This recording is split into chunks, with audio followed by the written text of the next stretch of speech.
Missiles from the U.S. Armed Forces and the Philippines will target a Chinese ship in the West Philippine Sea during the Balakatan exercise next week.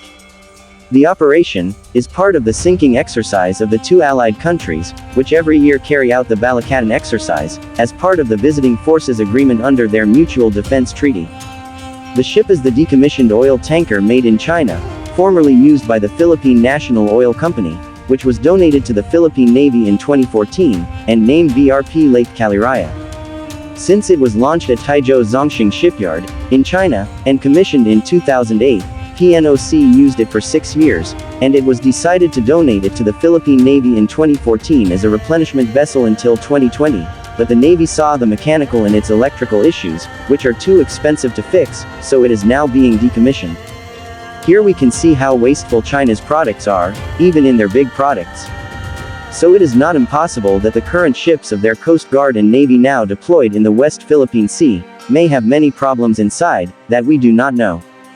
But apparently the decision to make this Chinese-made decommissioned ship the target for a live fire exercise emerged only in the last few hours of the military meeting.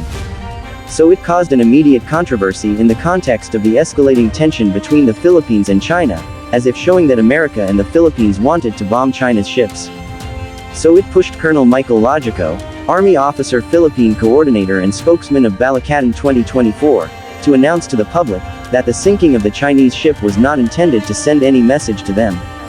The selection of a Chinese-built ship for the live fire exercise, Logico said, was not accidental.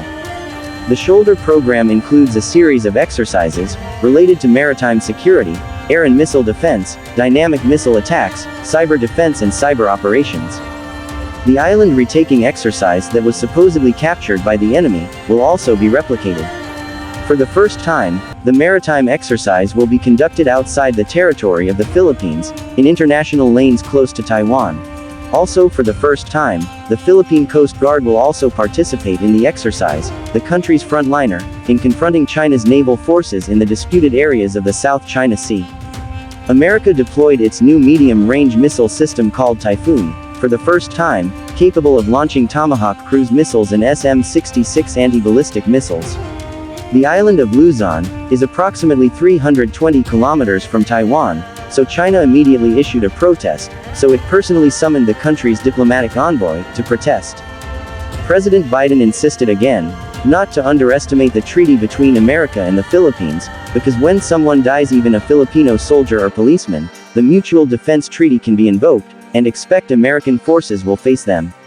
The Philippines is determined to assert its sovereign rights in the South China Sea, especially within its exclusive economic zone, and has accused China of provocative practices through its Coast Guard.